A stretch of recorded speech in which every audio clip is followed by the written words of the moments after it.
түүхийн нүүрснээс сайжруулсан түлшийг бас нөгөө хэрэглэхэд бас арай өөр юу горим шаарддаг гэдэг бол бид нар анхаарах хэрэгтэй байхгүй юу. Түүхийн нүүрсийг бид нар гаднаа авалж байгаа л нойтон мойтнаар намаа авахгүй оруулаад ингээл түлээл тэгэл угаар инхий үнэртүүлэл хувцсанд нөгөө муха түүхийн нүүрсэн үнэр шингэцэн ингээл бас хэцүүхэн ингээл хүмүүс байдаг шүү дээ ингээл үнэртэл та нартай тий. Тэгвэл сайжруулсан түлшний нэг онцлог нь болохоор энэ бол байхгүй. Хоёрдугаарт нь түүхийн нүүрстэй адилхан гадаа бороо цасанд энэ үнийг зүгээр ил задгаа асгаж байгаад энэ үнийг бол бид нар төлнэг үлийн бол тэгж болдоггүй. Юу нэ аль болохоор жишээг авахгүй болохгүй. Яг одоогийн энэ үйлдвэрээс нь гарсан горимыг бол бариад тийм ээ. Тэгээд бид нар бас нөгөө битүү сарвч энтерт одоо аль болохоор нь шууд бороо цасанд норохгүйгээр л хэрэглэх хэрэгтэй гэдэг бол бид нар анхаарах хэрэгтэй.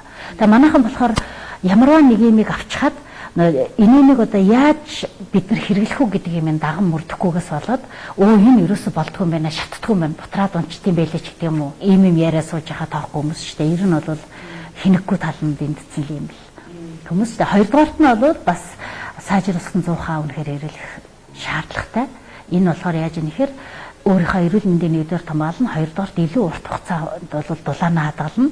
Нөгөө талаар энэ нүүрс юу сайжруулсан түлш болохоор түүхийн нүүрснээс илчлэг бол хамаагүй өндөр байгаа.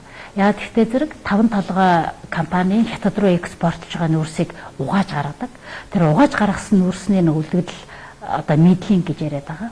Тэрийг татаж авчираад шохон чулуу барьцлуулагч бод саяртай холиод энэ сайжруулсан түлшийг бий болгож байгаа байхгүй юу. Шохон чулуу холж байгаа нь яаж байгаа вэ гэхээр юу манай нөгөө нүүрснээс чинь хөхртнийг л гардаг гэсэн шүү дээ. Тэрийг чинь одоо саармжуулж байхгүй болгодог юм чинь шохон чулуу байхгүй юу. Тэгвтээ зэрэг эн чинь нөгөө өөрөдөл түлшийг чинь чанарын сайжруулж яах гэсэн үг. Хүний эрүүл мэндэд нөлөөлдөг нь орто бодисын тэр нь одоо байхгүй болгож яана гэсэн үг шүү дээ.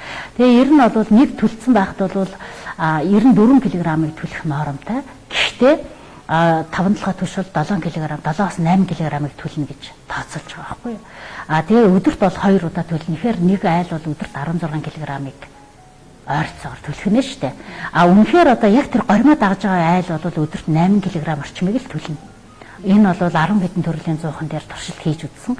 За манай иргэний нийгмийн байгууллагын хамт сууж агаад тэр 100 одоо Монголд импортлж оруулж ирж бас борлуулдаг айлуудаас зөндөө шүү дээ. Зах дээр байдаг 100 зардаг хүмүүс байна тий. Тэр хүмүүсийн одоо борлуулж байгаа сайжруулсан зуухан дээр туршиж үзсэн. За тэгэхэд бол ер нь 3-4 кг юу л орж байгаа байхгүй юу.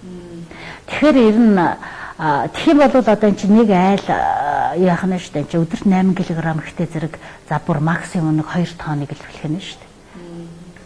Тэгээ бас нүүрсээс өндөр үнэтэй байна гэдээ бас нэг юм буруу мэдээлэл яваад байна уу гэж харсан. Ганц нэг юун дээр пестер аж битцсэн хүмүүс бол байна л дээ.